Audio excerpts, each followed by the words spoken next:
Le loup l'emporte et puis le mange sans autre forme de procès. Mesdames et messieurs, bonjour. Bonjour et merci. Merci à vous de nous permettre de nous tenir ici même aujourd'hui et à vous autres d'être toujours au rendez-vous. Un rendez-vous incontournable, un rendez-vous qui nous permettra aujourd'hui de lever le voile sur un sujet pour le moins épineux. La force, dit comme ça, ce mot fait peur, effraie nos défenseurs d'égalité, les partisans de justice et nos militants de paix. En bref, toutes les populations qui s'efforcent de garder des œillères pour éviter d'affronter une réalité trop dure à accepter.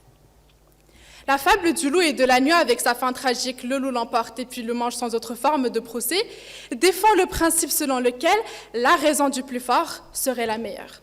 Un principe sur lequel est reposé le fondement même de nos sociétés contemporaines, un principe prôné par le néolibéralisme pour justifier la domination du capital, un principe datant depuis la nuit des temps, lorsque Caïn a battu Abel à coups de grosses pierres. Mais alors, pour éviter que le débat ne soit un débat de sourds, permettez-moi de définir chacun des aspects de ce principe défendu par La Fontaine, mais pas que, vous savez, Nietzsche, Spinoza et Hobbes, tous à lire pour dire que la raison du plus fort régit nos sociétés. Meilleure dans la raison du plus fort est toujours la meilleure ne veut pas dire qu'elle est plus juste, plus égalitaire ou encore plus raisonnable. Elle veut tout simplement dire qu'elle est plus amenée à être entendue et appliquée. Quand deux hommes désirent la même chose et qui n'est pas capable qu'ils en jouissent tous les deux, ils s'efforcent à devenir ennemis et à détruire et à condamner l'autre. Et c'est dans ce contexte-là que la variable force rentre en jeu. Variable parce que tous les rapports de force exigent qu'il y ait un fort et un faible. Le faible est justifié, le faible est condamné et le fort est justifié.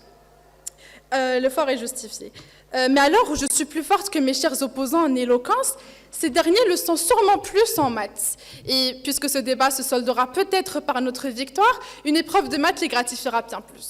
Enfin, tout ça, chers opposants et chère audience, c'est pour vous montrer que chacun devient tour à tour le loup et puis l'agneau, fort et faible, et c'est ainsi que les relations tendent vers une certaine égalité. Dans la fable, le loup est plus fort physiquement, dents, taille, âge, griffes, mais aussi le plus motivé, carnivore comme herbivore. Mais dans la réalité, qui est le plus fort? Le démagogue, l'idéologue, le manipulateur des foules, l'expert, le directeur, le président, ou bien le narcissique qui fait perdre toute confiance en ses contradicteurs? Alors, il faut savoir que dans chacun de ces cas cités, chers opposants, vous vous rendez bien à l'évidence que la loi du plus fort régit ce monde ici-bas. Ceci est une règle.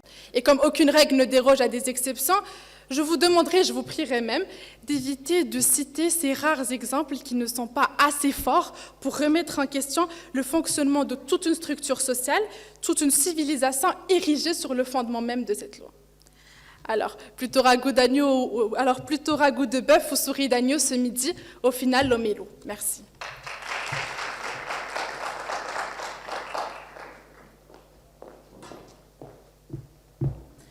Mesdames, Mesdemoiselles, Messieurs, honorables jurys, chers directeurs et chères assistantes et opposantes, bonjour.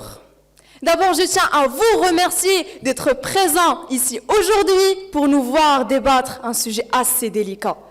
Je tiens aussi à remercier Madame Najah pour son impeccable encadrement, notre équipe pour son extrême sérieux et nos opposants pour leur effort. Bon. Je ne sais pas pour vous, mais quand j'étais enfant, j'étais passionnée par les fables. Ah, je peux vous paraître insolite, mais quand notre maîtresse de primaire nous obligeait à les apprendre, j'étais au comble de la joie. Et quand j'ai su que notre sujet d'aujourd'hui se déroule sur une fable même, je me suis dit, ah, voilà un vrai challenge. Sinon, vous souvenez-vous de l'apologie du loup et de l'agneau? Tandis qu'un agneau se désaltérait dans le courant d'une eau pure, un loup cherchant querelle et affamé fait valoir son droit du sol et son impérieuse supériorité.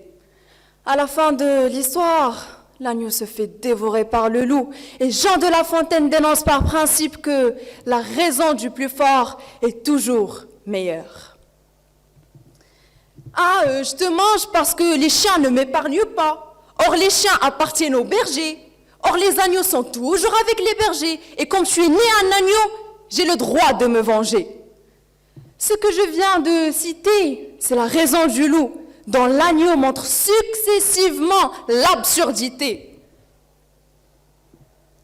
Est-ce que vraiment cher auditoire, vous pensez que cette raison est meilleure parce que notre équipe trouve cette raison totalement absurde et contre la vraisemblance. Nos opposants peuvent dire que la raison est relative, mais Descartes, un philosophe de grande renommée et l'un des plus importants durant la Renaissance, dit le contraire. La raison est tout simplement la capacité de différencier entre ce qui est juste et ce qui ne l'est pas.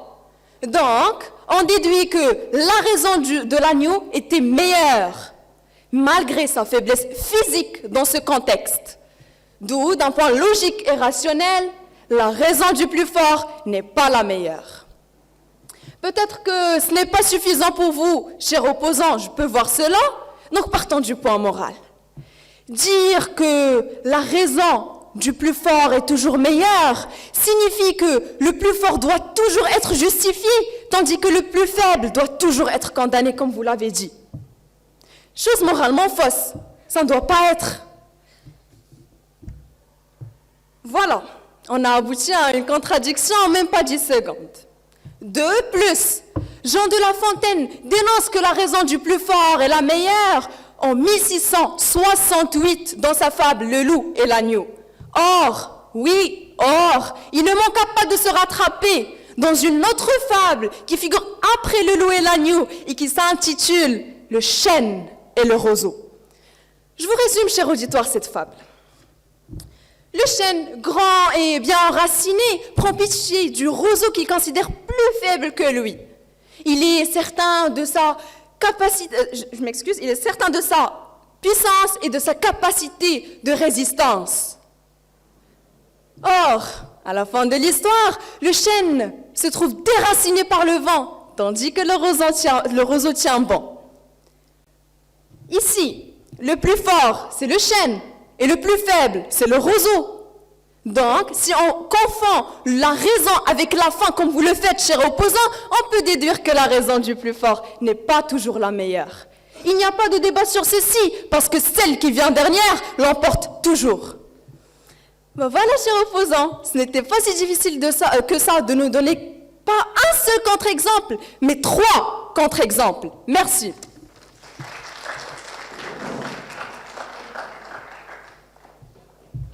Honorables jurés, chers opposants et auditoires, bien le bonjour. C'est avec une immense allégresse que je me tiens aujourd'hui derrière ce pupitre familier qui a connu des confrontations tantôt mémorables, tantôt pertinentes à propos de divers sujets, d'une ampleur démesurée dans le nôtre. Mais cette fois-ci, une petite touche de philosophie s'y ajoute. Laissez-moi d'abord me présenter. Une élève ordinaire de cet établissement digne de son nom, qui, comme la majorité, fait son maximum pour atteindre ses objectifs et être à la hauteur. Cependant, le respect de quelques règles scolaires s'impose. D'ailleurs, une charte de classe a été mise à la disposition de chaque élève, indiquant ses droits, mais surtout ses devoirs au sein de l'école. Je ne doute point que l'un de vous, chers opposants, ne l'ait toujours pas signé ou au moins déjà lu. Moment de réflexion. Signer un bout de papier sans même être convaincu, ne serait-ce que d'une seule règle, serait se contredire, n'est-ce pas? Utilisons donc un peu de maths. Corps éducatif égale à plus de pouvoir, plus de compétences et surtout plus d'expérience par rapport à l'élève qui, lui, a moins son mot à dire et est obligé de rendre un devoir maison aussi lent et difficile qu'il soit dans un court délai. Injustice? Non. Ici donc s'applique la fameuse fable de Jean de La Fontaine. La loi du plus fort est toujours la meilleure. Et oui. Désolée. Pour mieux éclaircir les choses, quelques règles vous semblent moins raisonnables que d'autres, mais pourtant, vous les appliquez presque toutes, car vous êtes dans une situation de faiblesse par rapport aux responsables. Ce qui veut dire, chers opposants, que la force peut décider de tout. Par ailleurs, cette citation a autant sa place dans la réalité que dans l'histoire. La terre n'est pas ronde. Une stricte vérité avancée par le connu Galilée devant l'Église, qui, suite à cette hypothèse, s'est jeté dans les flammes de l'enfer. Dans les flammes de l'enfer. Ce savant fut condamné à la prison à cause d'une aussi simple idée. Est-ce que vous vous rendez compte de l'ampleur et la gravité de cette situation?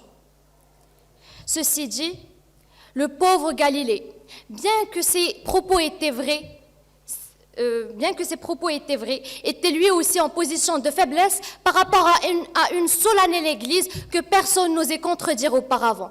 Et malheureusement, encore une fois, quand on est dans la raison, sans la force, le plus fort l'emporte toujours, et celui-ci a plus ses chances d'exister. Bon, une seconde, mes dents d'anticipation refont surface. Vous allez forcément prétendre que nous vivons dans un monde où la démocratie règne, un monde où nous jouissons de tous nos droits, un monde où on est libre de s'exprimer et j'en passe. Navré de vous décevoir, chères opposantes, mais vous confondez certainement avec un monde féerique, là où tout un chacun est respecté pour ce qu'il est et non pour ce qu'il fait. Depuis la nuit des temps, le complexe de supériorité existe. La hiérarchie est vécue quotidiennement d'ailleurs. Un médecin, un infirmier, un directeur, un professeur, un président, un ministre. Soyons donc réalistes. Imaginez avec moi un assistant qui enfreint les règles de son boss. Deux solutions possibles. X1, soit son nom va être directement écrit noir sur blanc sur la liste noire que l'on redoute le plus, ou X2, aussi facile qu'elle soit, l'exclusion immédiate. Où réside donc, chères opposantes, la démocratie ici? Donnez-moi un seul exemple où cette réalité n'est pas valide. Bon sang, la vie n'est pas aussi idéale que vous le croyez. Et merci.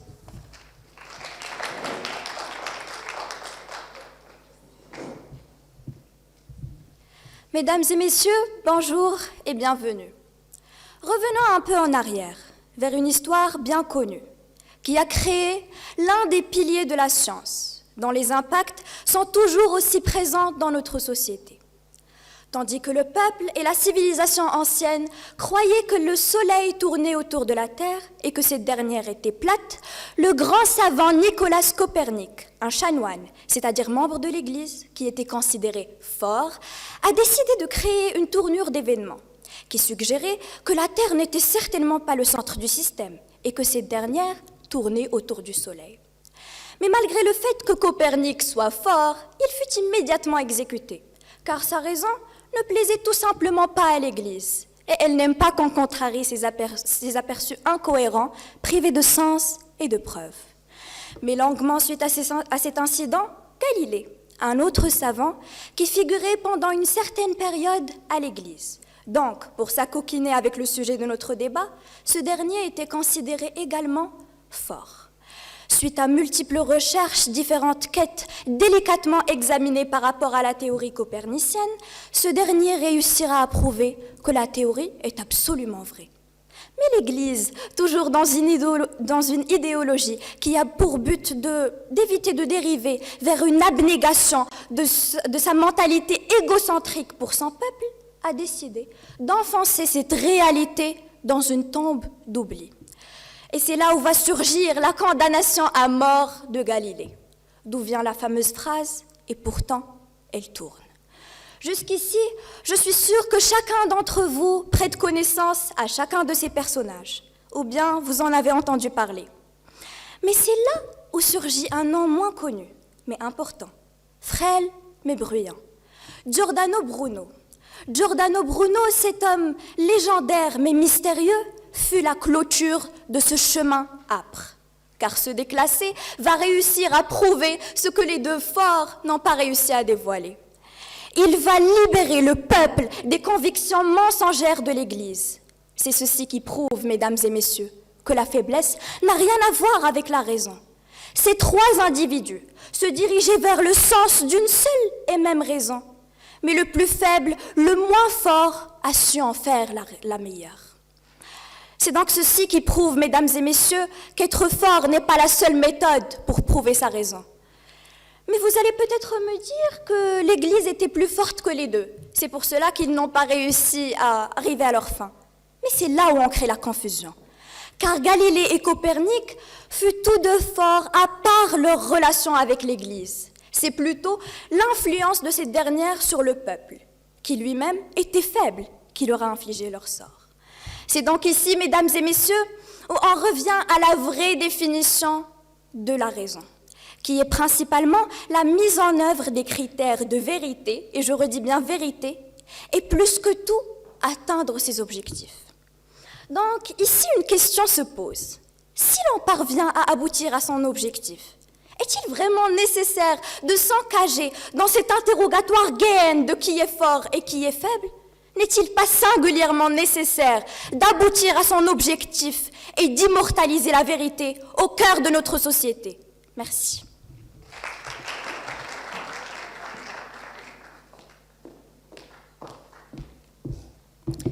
Mesdames et messieurs, bonjour. Je me retrouve aujourd'hui devant ce pupitre afin de parler de pas mal de choses, sauf d'un monde parfait, d'un monde imaginaire, sans discrimination ni injustice, où la loi du plus fort serait un mythe et y croire serait une sottise. Je pense que mes chers opposants ici présents sont plus ou moins familiers avec ce monde.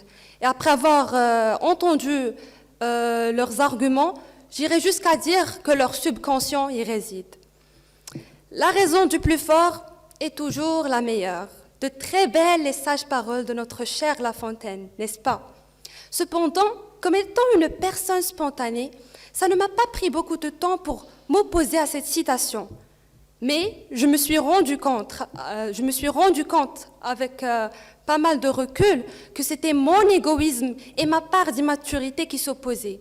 Car le meilleur n'est pas toujours ce qu'on désire, et cela nécessite beaucoup d'altruisme pour le réaliser et en être convaincu. Prenons par exemple le confinement dû à la pandémie du Covid-19.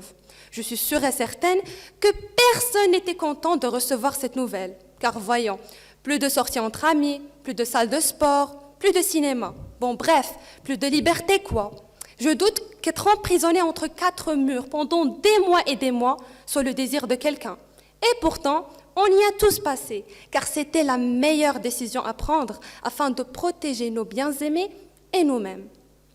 Est-ce que, mais encore, cette sage décision, dirais-je, n'était pas prise par nous-mêmes, mais par des gens au pouvoir, donc beaucoup plus forts. Est-ce que vous avez déjà entendu parler de l'effet papillon?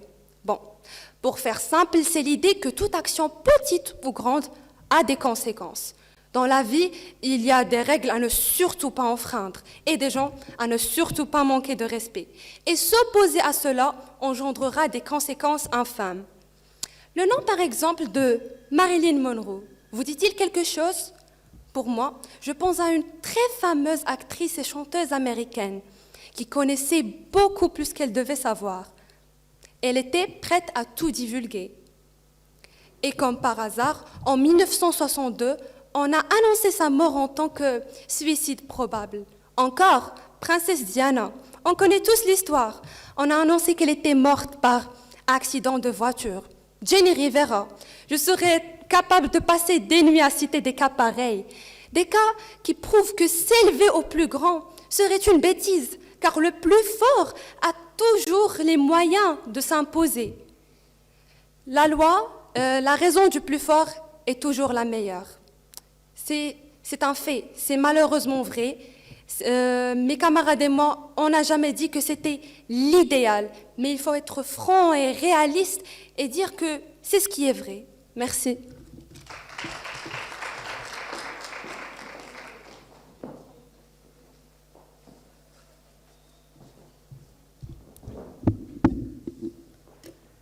Le plus grand traumatisme vécu par les Américains au XXe siècle. Une tâche dans leur siècle que la société a progressivement estampée afin de faire entrer le récit de cette mémoire dans la destinée manifeste et le triomphe des États-Unis. La guerre du Vietnam, un travail de relecture et de remémoire afin d'aider les Américains à vivre plus ou moins confortablement avec le souvenir de cet échec.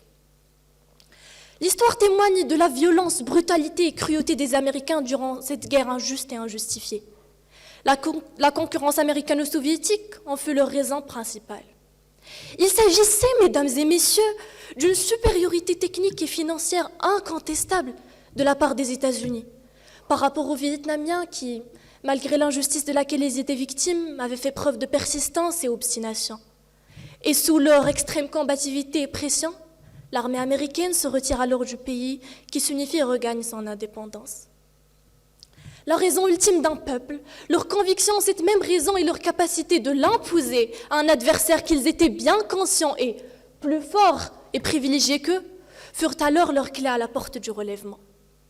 Restant toujours dans le domaine politique, mais j'aimerais bien vous installer, mesdames et messieurs, dans un cadre plus récent et familier. 2007, Tunisie. Le pays est complètement bâillonné en matière de liberté d'expression. La propagande tourne à vide, ne reflétant rien la réalité.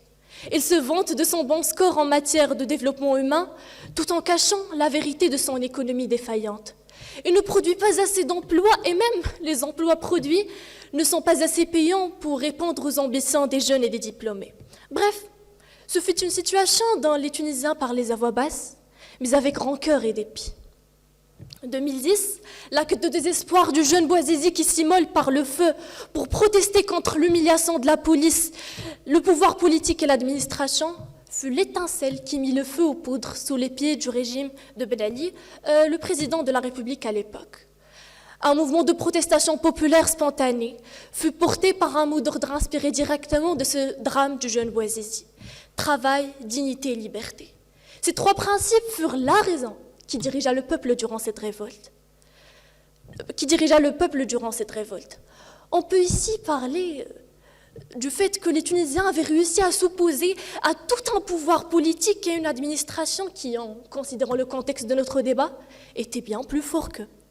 Mais ils avaient réussi à faire tomber le dictateur Ben Ali et à instaurer tout un régime démocratique, sans violence, sans intervention d'une quelconque puissance étrangère, mais par un mouvement d'ordre démocratique dont le principal acteur était un peuple conduit par une cause ou plutôt une raison juste et morale. Donc, suite à ces prouesses qu'on vient de citer, ces attestations glorieuses dont on vient de parler, il faut donc se diriger vers un chemin imminent, se détacher de cette mentalité, ou plutôt ce cosmos où l'ordinaire et la banalité font l'unanimité. En constatant ces exploits, n'est-ce pas hypocrite de dire que le chef, la société, le gouvernement, manipulateur des foules, l'idéologue sont les plus raisonnables? N'est-ce pas hypocrite de falsifier et dénaturer le concept du mot meilleur? C'est donc à travers ce schéma, mesdames et messieurs, qu'on a pu, à travers le record des Vietnamiens et le succès des Tunisiens, s'évader du mot toujours en créant un lien entre la raison et la bravoure. Merci.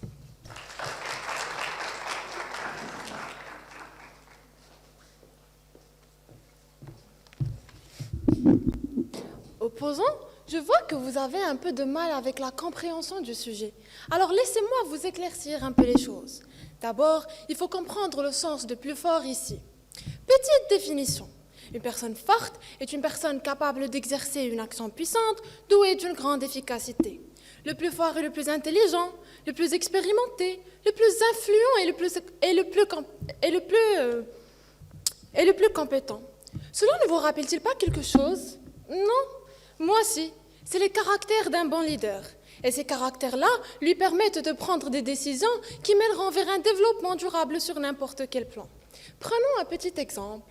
Au début de l'année, quand M. Nizar vient vous voir pour élire votre délégué, élèves X et élèves Y sont passés pour présenter leur discours et parler de leur vision et leurs plans concernant votre classe. Lors des votes, avez-vous voté pour le plus influent ou le moins influent, le plus compétent ou le moins compétent, celui qui prend le plus de risques pour le bien de votre classe ou celui qui prend le moins de risques? En gros, avez-vous voté pour le plus fort ou le moins fort? La réponse est claire, le plus fort bien sûr. Pourquoi? Eh bien tout simplement parce que vous savez que sa vision sera toujours la meilleure.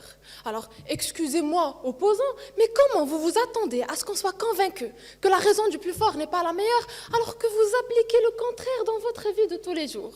Vous ne me croyez toujours pas? C'est pas grave, je suis là pour vous convaincre et je vous donnerai un autre exemple. Quand vous partez avec vos parents pour faire les grandes courses de la semaine, allez-vous à un supermarché ou à une épicerie? Maintenant, écoutez-moi très bien. Supermarché, épicerie. Supermarché, intelligent. Supermarché vous vend 3 pour le prix de 2. Supermarché stratégique, supermarché compétent, supermarché plus fort. Maintenant, si je vous dis, préférez-vous alors faire vos grandes courses dans des supermarchés ou à une épicerie? Qu'est-ce que vous allez me dire? Laissez-moi répondre à votre place. Grande surface, bien sûr. On a des marchandises de tout genre, de bons prix et des promotions. Pensez-vous alors que la raison du plus fort est la meilleure? La réponse est Oui. Maintenant, permettez-moi de me mettre dans la peau de Monsieur Mbark, un épicier, et parler un peu de son expérience. Bonjour, je m'appelle Mbark et je suis épicier depuis 20 ans à Casablanca. Et je me sens lésé par les grandes surfaces. Rien que dans ce boulevard, 3 supermarchés ont ouvert, du coup 2 épiciers ont dû fermer car il n'y a pas assez de clientèle pour tout le monde. Retour à Roa et je pose la question à Monsieur Mbark. Monsieur Mbark, ne pensez-vous pas que la raison des grandes surfaces est la meilleure? Monsieur Mbark, oups, désolé, excusez-moi, Monsieur Mbark ne peut plus vous répondre. Il m'a raccroché au nez. Ce que j'essaie de vous expliquer ici est que meilleur est subjectif. La meilleure raison n'est pas censée plaire à chaque individu personnellement. La meilleure raison est censée mener vers le progrès général d'une société. Alors, il s'agirait de vous réveiller un peu de votre monde rose, le monde idéal, le monde des bisounours, et faire un peu face à la réalité. Car la différence entre vous et nous est que vous êtes dans l'idéalisme, tandis que nous sommes dans le réalisme. Merci beaucoup.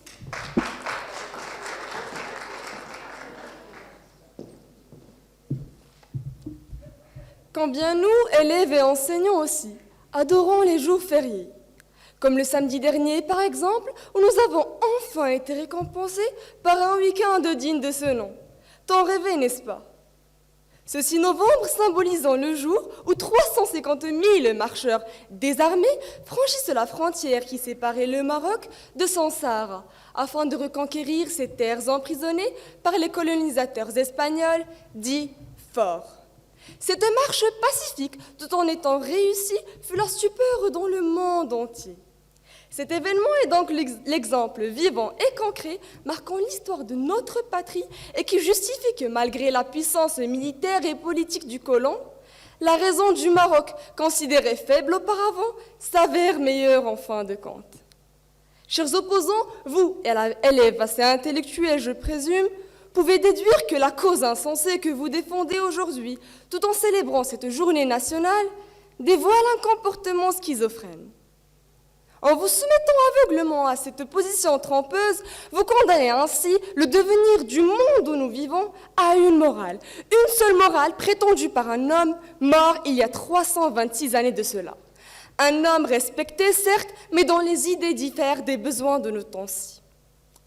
Cette loi s'appliquait en principe sur l'homme du XVIIe siècle, où nombreux sont les philosophes qui s'étaient appuyés sur une anthropologie, à savoir une conception de l'homme à l'état de nature, et donc de l'homme avant toute organisation sociale et politique dans ses relations avec ses pairs. Du chapitre de l'histoire, ouvrons maintenant celui des mathématiques, une transition assez insolite, mais dont vous comprendrez éventuellement la signification. Bref, à l'ébauche de cette année scolaire, la logique qui m'est très fraîche à l'esprit fut notre première leçon. Cette dernière m'a permis d'assimiler la phrase motrice du débat. La raison du plus fort est toujours la meilleure. Relatons maintenant ce que je viens de citer à l'instant au sujet du jour. Ce toujours absolu nuit à votre position, car en effet, il suffit d'un seul contre-exemple pour contredire votre point de vue.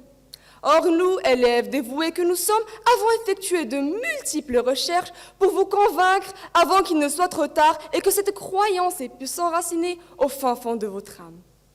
De plus, Jean de La Fontaine avait rédigé cette morale en guise de conclusion pour sa fameuse fable « Le loup et l'agneau », où, après un bref échange sourd, le loup dévora l'agneau.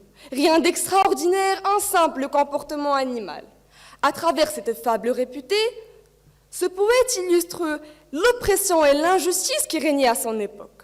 Cette loi de jungle incarne une nature animale où le plus fort mange le plus faible. Or, nous, humains de cet univers, sommes dotés d'un cerveau nous permettant de distinguer le bien du mal, tout en restant fidèles à la logique, et que nous diffèrent par la suite des animaux qui, eux, par contre, agissent par pur instinct et nécessité.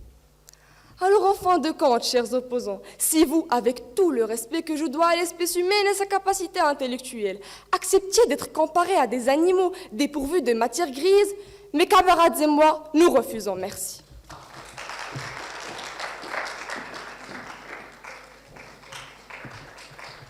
Alors, chères opposantes, j'ai pas mal de choses à dire. Premièrement, pour votre question, il faut savoir que toute l'histoire elle est constellée de beaucoup de débats, beaucoup de conflits, beaucoup de sommets, et nul ne peut arriver à un certain point, nul ne peut se faire respecter sans appliquer une certaine force, alors qu'elle soit physique, ou qu'elle soit intellectuelle, ou qu'elle soit politique.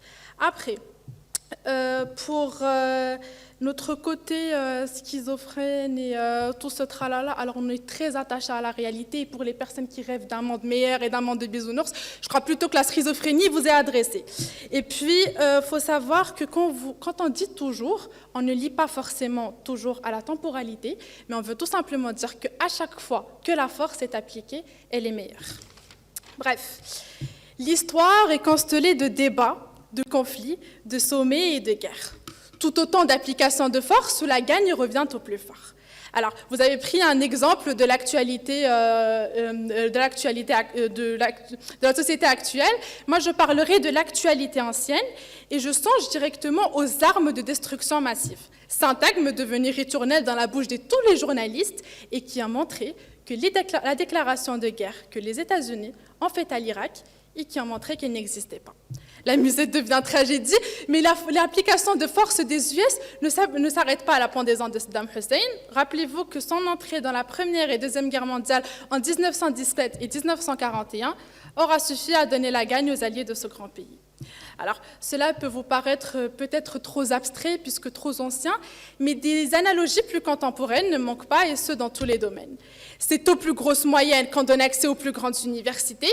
Quand un 18 te permet d'accéder à la faculté de médecine, un 13, lui, t'ouvrira les portes d'un CAP coiffure. Pour en contracter un prêt auprès de la banque, un jeune de 30 ans aura sûrement bien plus de chances qu'un papy de 70 ans. Le papy crèvera avant même de rembourser ses dettes, à en croire les banques. Dans les sociétés aussi, le système de primes implique cette loi de raison du plus fort, et c'est aux plus compétents qu'on donne les meilleures récompenses. Alors, enfin, tout ça, chers opposants, c'est pour vous montrer la justesse d'une opposition conforme à la réalité. Parce qu'on a beau défendre l'égalité et militer pour la justice et combattre la lutte des classes, au final, la force fera toujours triompher son détenteur, quitte à écraser et opprimer l'autre.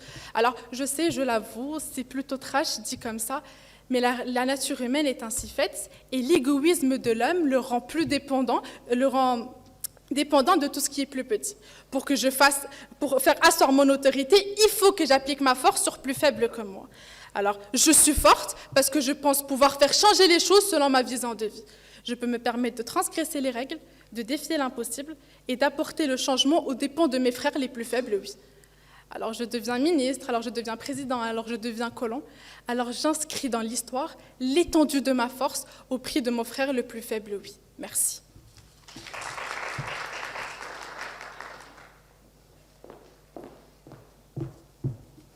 Me revoilà pour répondre à nos chers opposants sur plusieurs points à mentionner. D'abord, chers opposants, vous avez contredit ce qu'avait mentionné Descartes sur la raison étant un principe absolu. Vous êtes tellement audacieuse que cela me fait sourire. D'accord, employons votre raisonnement. Si vraiment, quand vous le dites, la raison du plus fort l'emporte sur toute autre raison, non seulement nous vivrons dans le chaos total, mais plus que ça, nous serons dépouillés de notre civilité. Certes, c'était peut-être le cas durant le XVIIe siècle, mais ce principe de Jean de La Fontaine n'existe plus aujourd'hui dans les maintes civilisations du XXIe siècle. Et de plus, nous ne prétendons pas que notre monde est idéal. Non, mais il n'est pas sous forme de chaos non plus. Vous dites aussi que le plus fort, selon votre 4e intervention, que le plus fort est le plus intelligent. Revenons dans le contexte de la fable. L'agneau était plus intelligent que le loup, n'est-ce pas? Mais pourtant, on prétend que la raison du plus fort est toujours la meilleure. Je dis et je redis que la raison du plus fort n'est pas la meilleure. Merci. Quelques minutes nous séparent du dénouement de ce débat. Et comme on dit, c'est quand la fin approche qu'on se fait des reproches. Ainsi, j'aimerais rappeler une chose principale, or inexistante dans les discours de nos chers opposants. Remontons le temps et revenons encore une fois à l'origine de cette morale, qui est la fable bien évidemment. où Jean de La Fontaine effectue une critique politique plus que sociale de l'état de l'homme du XVIIe siècle, notamment le roi et sa cour, l'Église et ses grands seigneurs, et révèle implicitement, de peur d'être exécutés, leur abus et leur irrespect envers leurs inférieurs. Nous pouvons déduire que ce fort dont ce fablier parle est un fort imposé, un fort péjoratif, un fort politique. Par conséquent, chers opposants, cessez d'attribuer cet aspect inoffensif à ce fort maléfique. Cessez de comparer ce fort indigne au fort intellectuel et méritant, comme notre cher directeur, M. El-Haraki, qui, lui, mérite son pouvoir et sa force, et sa raison est donc justifiée. Dans le seul but de masquer et de maquiller l'absurdité de vos paroles. Enfin, il n'y a rien de mieux qu'une conclusion énigmatique pour un tel sujet.